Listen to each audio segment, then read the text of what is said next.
नमस्कार. आज आपण एका अशा जबरदस्त आणि तितक्याच वादग्रस्त विचाराबद्दल बोलणार आहोत, ज्याने समाजशास्त्राला अक्षरशः हलवून ठेवलं. विचार करा, मानवी समाजाचा अभ्यास विज्ञानाच्या नजरेतून. म्हणजे जसे भौतिकशास्त्राचे नियम आहेत, तसेच आपल्या समाजाचेही नियम शोधता आले तर. कमालच ना? ह्याच एका प्रयत्नाने समाजशास्त्रात क्रांती घडवली. तर मग सुरुवात एका अगदी बेसिक प्रश्नाने करूया. विचार करा बरं, आपल्या वागण्याला, आपल्या समाजात घडणाऱ्या घटनांना काही ठराविक नियम असू शकतात का?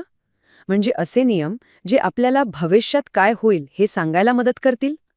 हाच तो प्रश्न आहे जो या संपूर्ण चर्चेच्या केंद्रस्थानी आहे. आणि याच प्रश्नाचं उत्तर शोधण्याच्या प्रयत्नातून सुरू होतो आपल्या कथेचा पहिला भाग. ही खरं तर एक ऐतिहासिक धडपड होती. एक असा काळ होता जिथे समाजाला समजून घेण्यासाठी विज्ञानाचा भक्कम आधार शोधला जात होता. आणि या प्रश्नावर एक धाडसी उत्तर समोर आलं. ते होतं पॉझिटिव्हिझम, किंवा आपण त्याला प्रत्यक्षवाद असंही म्हणतो. या विचारधारेने ठामपणे सांगितलं की हो, आपण समाजाचा अभ्यास अगदी विज्ञानाच्या पद्धतीने करू शकतो. चला तर मग, आता जरा या पॉझिटिव्हिझमच्या मोठ्या प्लॅनमध्ये डोकावून बघूया.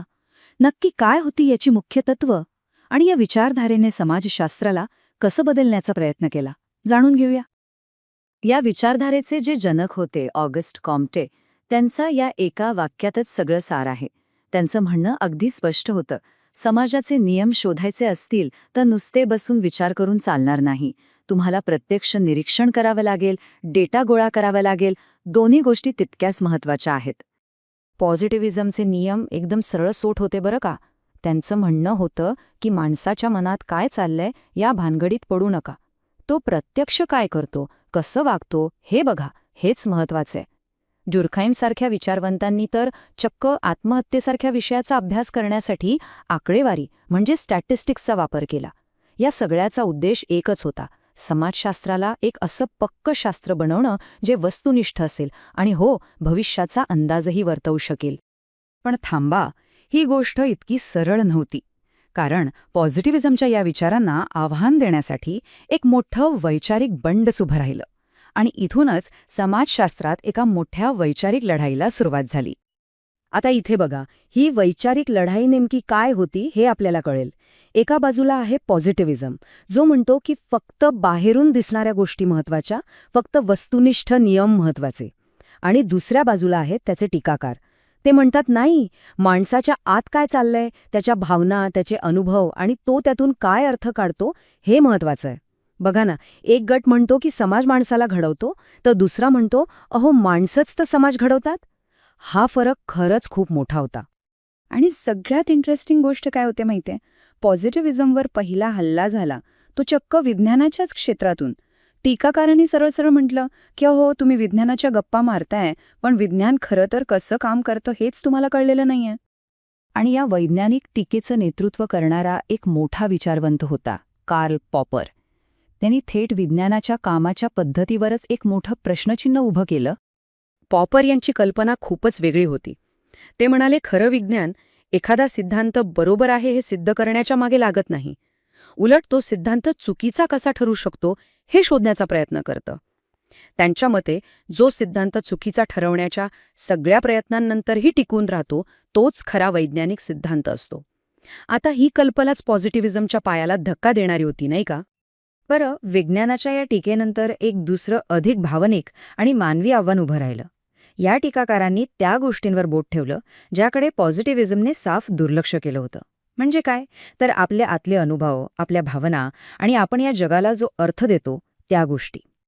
याच विचाराला फेनॉमेनॉलॉजी असं म्हणतात, आणि त्याचं सार या वाक्यात आहे. एकदम सोप्या भाषेत सांगायचं तर आपलं सामाजिक जग हे काही दगडविटांसारखं पक्कं नाहीये. ते आपण सगळे मिळून त्याला जो अर्थ देतो त्यावर उभा आहे. म्हणजे वास्तव हे काही आयतं मिळत नाही, तर आपण सगळे मिळून ते सतत बनवत असतो, बदलत असतो.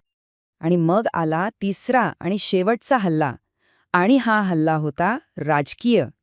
टीकाकारांनी थेट मुद्दा मांडला की पॉझिटिव्हिझमचा जो वस्तुनिष्ठ किंवा तटस्थ असण्याचा दावा आहे तो खरा नाहीये.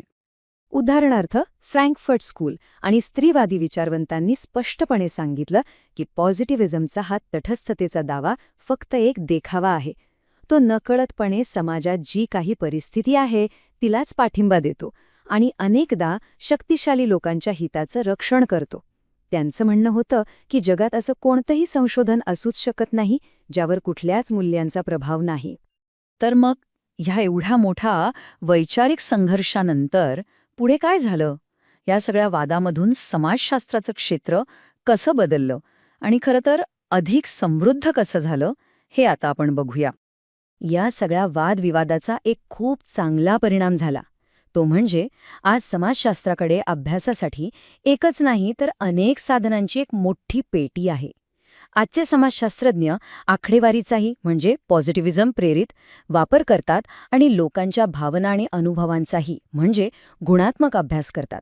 कारण आता हे सगळ्यांना कळलंय की समाजासारख्या गुंतागुंतीच्या गोष्टीला समजून घ्यायचं असेल तर एकच पद्धत वापरून चालणार नाही. आणि हे सगळं आपल्याला एका शेवटच्या पण खूप महत्वाच्या प्रश्नाकडे घेऊन येतं. जर प्रत्येक पद्धतीला स्वतःच्या मर्यादा आहेत, तर मग समाजाबद्दलचं सत्य शोधण्याच्या आपण अधिक जवळ कसं जाऊ शकतो?